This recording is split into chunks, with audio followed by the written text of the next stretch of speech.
Hello, today we're going to talk about direct image and inverse image of pre-sheaves and sheaves. So let's take two topological spaces x and y and a continuous function between them.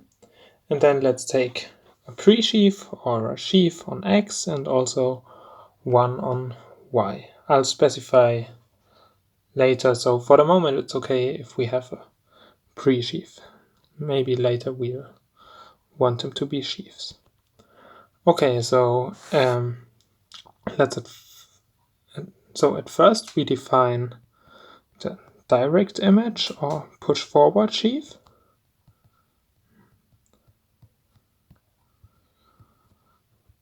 Or we also call it push forward. And we denote it by this. Or well, at first it's a pre-sheaf if we assume that F is a pre-sheaf. And what's the formula?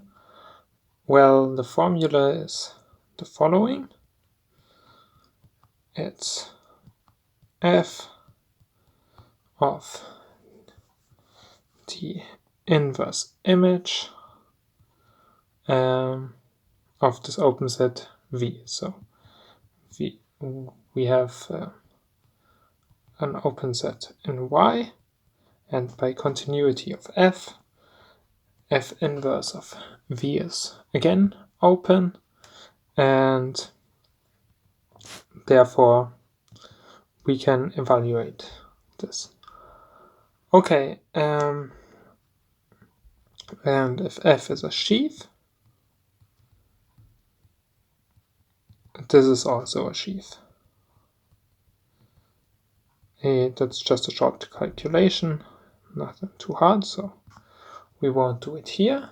But now we'll define the inverse image sheaf.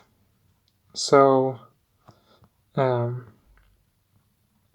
do we define this? At first, let me give you a short note. I'm not 100% sure, but here we have the inverse image, but it's not the inverse image sheaf. But the reason is, so we have F from x to y, and here we have a sheaf on x, and then F is on x, and we get a 1 on y. And for the inverse image sheaf, we have a sheaf on y, and we get 1 on x. So I guess that's the reason it's called inverse image. Okay, and a similar construction also, similar construction, or one which actually uses the inverse image sheaf, is called the pullback, and well, it's clear that we have to pull back along this F. Okay, but we won't define the pullback today, but at first we'll define the following pre-sheaf. So we define this F plus for an open set U in X to be the direct limit or co-limit of the open sets in Y such that F of U, so the image is in this open set, so we somehow, so the idea is we approximate this open set U, or rather the image, by open sets in Y. Okay, that's the definition, but that's not necessarily a sheaf. So in order to get a sheaf, we just use the sheafification. So we define the inverse image sheaf just to be the sheafification of this sheaf. Okay, let me give you a short note. This can be sometimes quite useful. Let's take a point in X, And let's consider the inclusion morphism. So we just have this inclusion. And now let's look at the stalk of the inverse image sheaf. So the stalk is isomorphic to the stalk of the pre-sheaf, so we can write it like this. Next, what we're gonna do is we use the definition of the stalk. So we have the x in u and then f plus g of u, and we can then check that we can write it as the colimit over the sets v and y open, such that f of x is in u. So at first we will write it as two colimits, and then we get this one colimit. So these two colimits by using this definition here, and then we get one colimit, and that's just the stalk at f of x.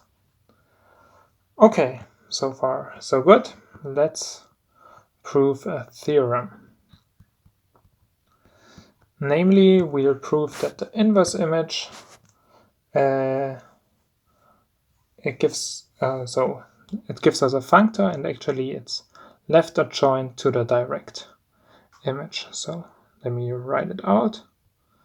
So we have the morphisms of sheaves. Then from the inverse image into F, and they are in one-to-one correspondence with the homomorphism of pre-sheaves. Of course, if we assume so of course F is a sheaf now, so F sheaf.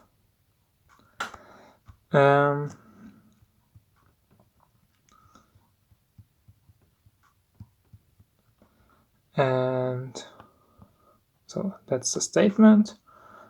Let me just write it. So we'll call this by phi b, and then we have this symbol here, so this hashtag or sharp symbol, and we'll define later what that is, but I claim that this is functorial in F and G, so that means that F inverse and direct image are adjoint functors. Okay, of course, for them to be functors, we have to check that we also get morphisms. If we have morphisms if we have morphisms of sheaves, let's say on X, that the direct image gives us morphisms of sheaves on Y, and the other way around for the inverse image, but that's quite clear. Okay, so let's prove the theorem. Let's start with a morphism from the inverse image into F.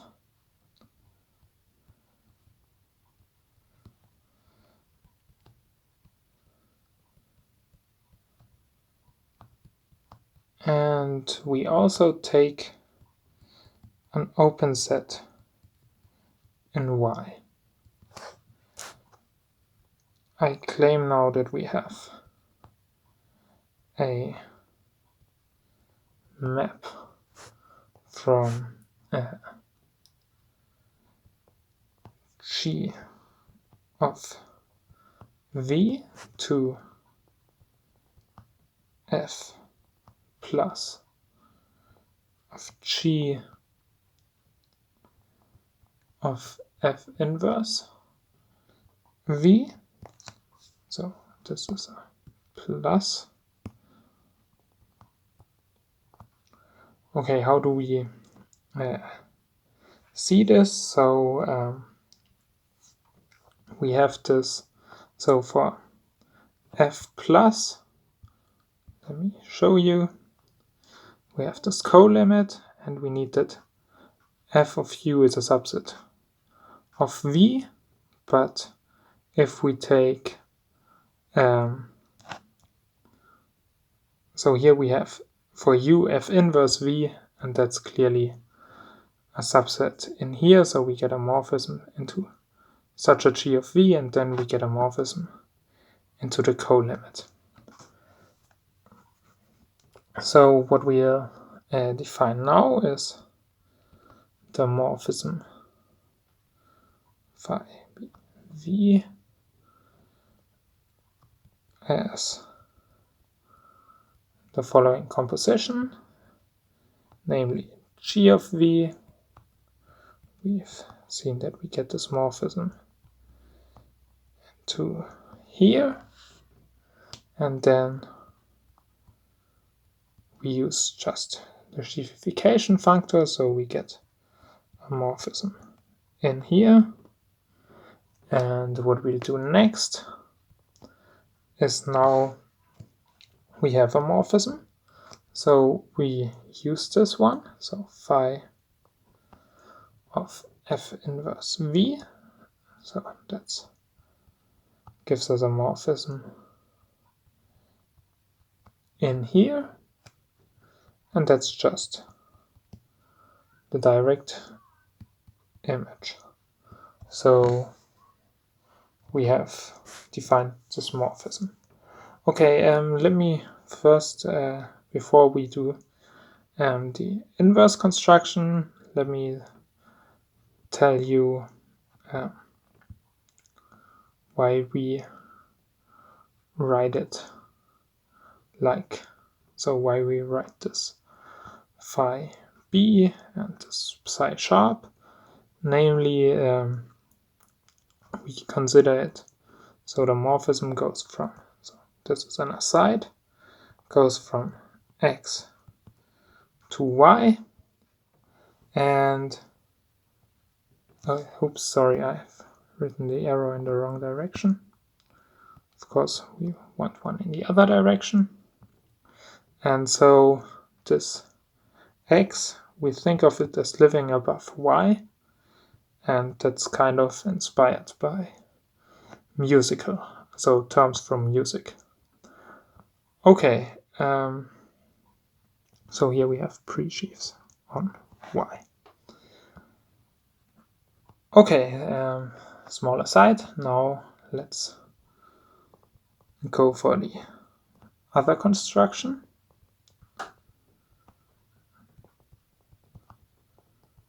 So let's take a morphism from G into the direct image, which is a morphism of pre-sheaves.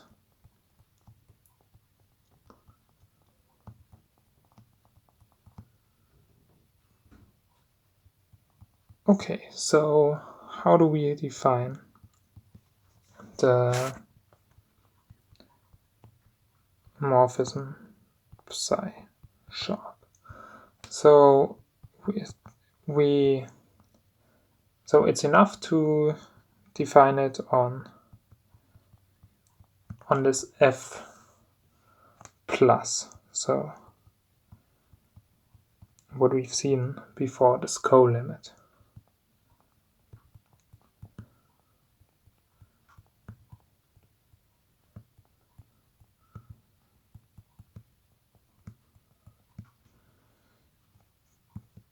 Okay, and we'll also call this morphism by the same name. So let's define it now. Let's take an open set in X and a section in plus G of U. This is a plus F plus G of U. Now let's take a neighborhood of F of U. So an open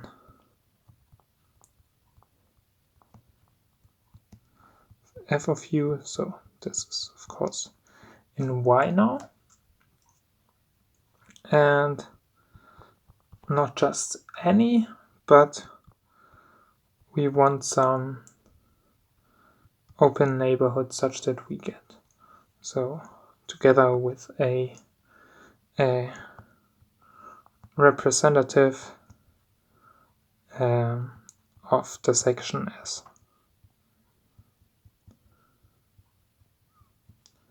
So S is an equivalence class in, okay, now I have to go a little bit up, but S is an equivalence class in this co-limit.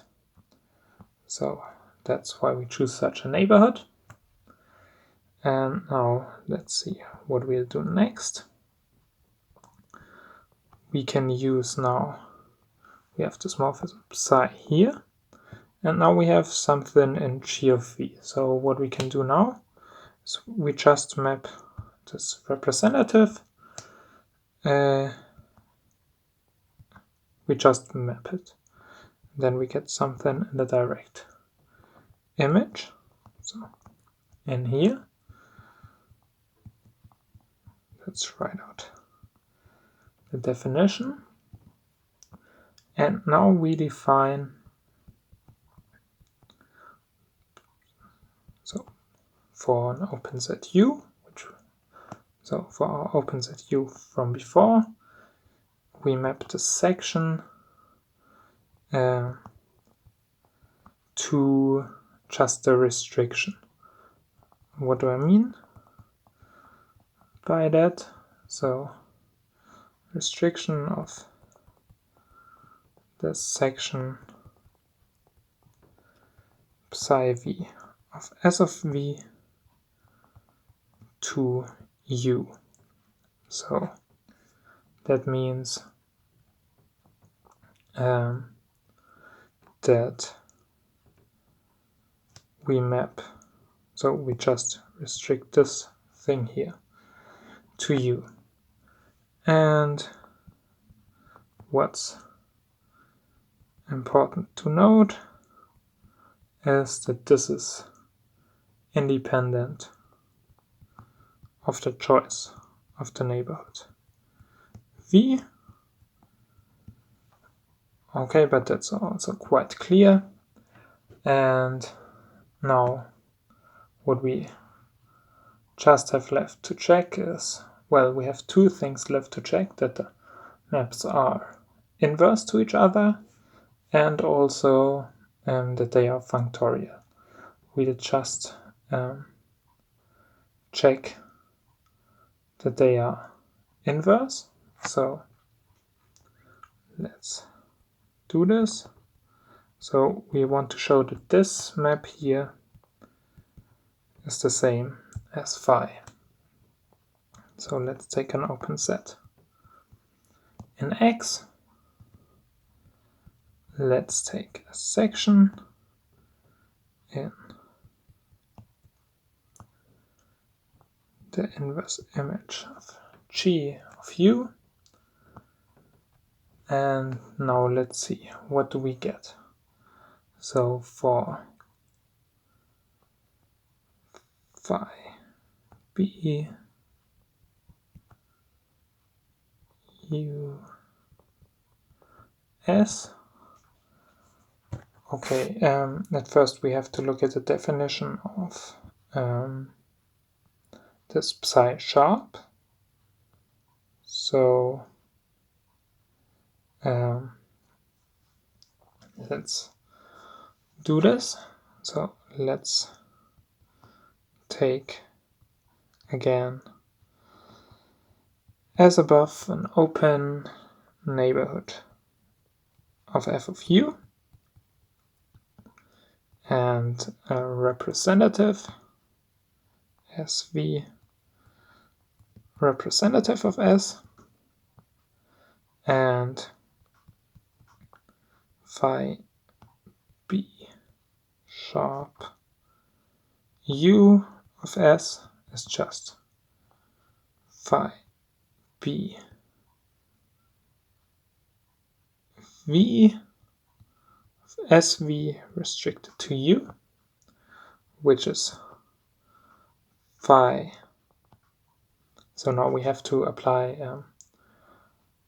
this phi b, so we have to look at the definition of this, but this is just phi f inverse of v, then of the class of SV restricted to u, but the class of SV is just S, so the class in the colimit, so we get that, we get simply this, and well, if we restrict it to u, we get just phi u of S. Okay, this is what we wanted to show. So let's also prove the other identity, so that if we do it the other way around, first sharp and then the b, that this is the identity. So let's take now an open set in Y. Let's take a section of G of V, and now let's look at the map. So the map is G of V F plus G of F inverse of V, and then into the sheathification, so into the inverse image sheath. Oops, I think. Yeah, I guess that was one too much. But okay, and then we get psi sharp of F inverse V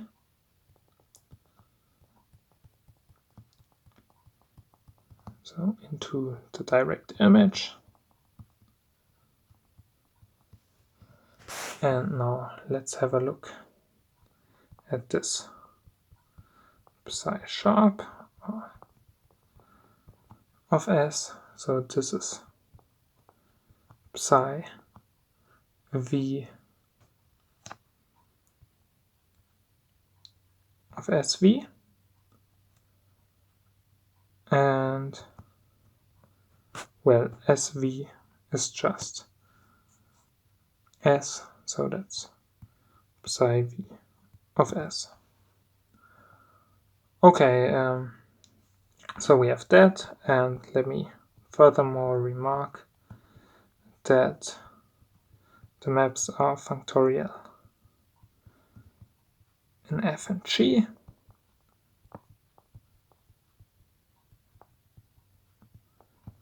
So indeed we get adjoint functors. Okay, so that's it for today. Next time we'll probably introduce locally ringed spaces, so we needed this these adjoint functors. They make it a little bit more convenient to talk about ringed spaces and locally ringed spaces, but I think now we are in a position to introduce them. So thanks for watching, have a good day, bye.